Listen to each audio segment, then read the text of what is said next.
שומעים שמנסים להיכנס, כאילו שומעים מאחור את החלון שלנו של הזכוכית, נשבר החלון של המרפסת, ועכשיו גם לא הספקנו להבין מה מכמה למה, ותוך רגע את שומעת שיש מלא אנשים בתוך הבית, מדברים בערבית, וגם לא העזנו לזוז בשלב הזה, שני הילדים כבר היו ערים, לא העזנו לזוז כי על המיטות יש נגד פיפי, סדין נגד פיפי והוא עושה מלא רעש.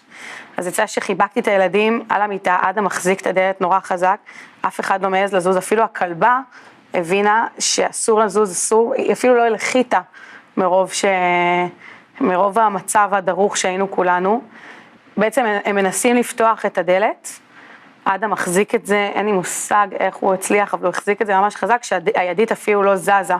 אז כנראה שהם חשבו שיש איזה משהו שמחזיק, ואני לא יודעת למה, הם פשוט פוסחים עלינו, כאילו ניסו, לא הצליחו, שומעים אותם מבלגנים עוד כמה דברים בבית, ואז יצאו.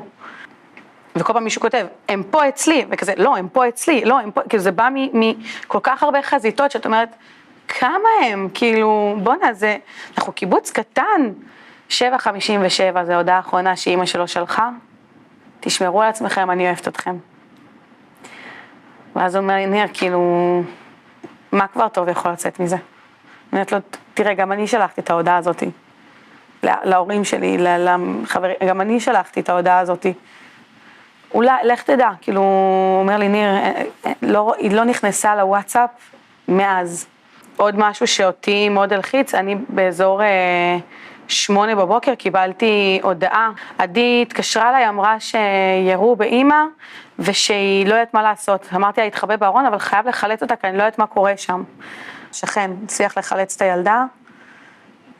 ליז לא הייתה בחיים.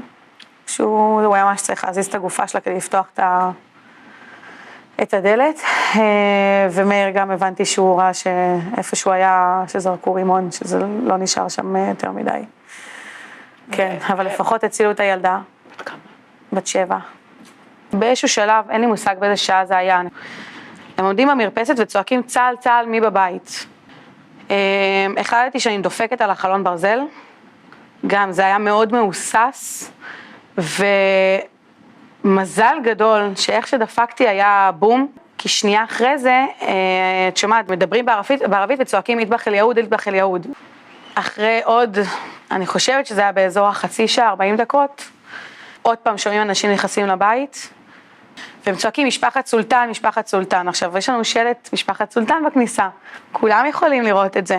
אמרתי בוא נקשיב, אין להם פי, אם יש דיבורים נשמע את הפי, ואני מקשיבה והם צועקים, תביא את הרימון נזרוק על הדלת, כי הם ניסו לפתוח ולא הצליחו, תביא את הרימון נזרוק על הדלת, לא אל תביא את הרימון, משפחת סולטן פה, בליל של משפטים, אני אומרת, איפה הפי? למה בכל מילה שאומרים, אין פי? החלטתי שאני דופקת על הדלת, ואז כולם אמרו, שקט, שקט, שקט, יש פה דפיקות, רגע, שקט, משפחת סולטן, זה אתם? אז אני אומרת לו, אנחנו מפחדים. ואז הוא כאילו הבין, אז הוא אומר, מפחדים, מפחדים, מפחדים, מפחדים. שאיזה מזל שבחרתי במילה הזאת, כי יש בה מלא פי. זה מצחיק, אבל באמת זה היה איזושהי כזה, סוג של נשימה ראשונה שלקחתי, והרגשתי את האוויר נכנס, ומה שכל היום הזה לא באמת הצלחתי להרגיש. וכשהגיע הבוקר, אמרתי, אני חייבת לעשות טלפונים לברר מה קורה עם ההורים שלו.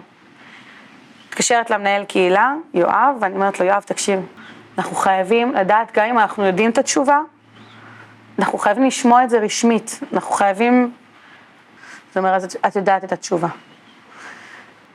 אז אני בעצם נכנסת לחדר שלה לאדם, ואני אומרת לו,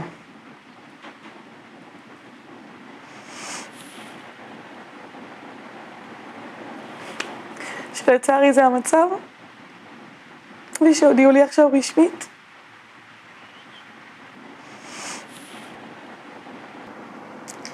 חוויה כזאת משנה אנשים, מאוד מאוד יחדה בינינו. אז אנחנו נאחזים בזה, אנחנו נצמח מזה. אנחנו ניקח את הכאב ונצמח ממנו, ממש ככה. זה כואב, זה יישאר. אני גם בפועל, אנחנו מאוד רוצים לחזור לחולית כשיהיה אפשר, ולחזור לגור בבית, אבל שוב פעם, כאילו במידה ויהיה שינוי, ובמידה ויהיה לנו את הביטחון, ובאמת נוכל, רק כשנגיע נוכל לדעת אם באמת נפשית אנחנו יכולים להיות שם. כי זה להסתובב בשבילים שמזכירים הכל, את כל האנשים שאיבדנו.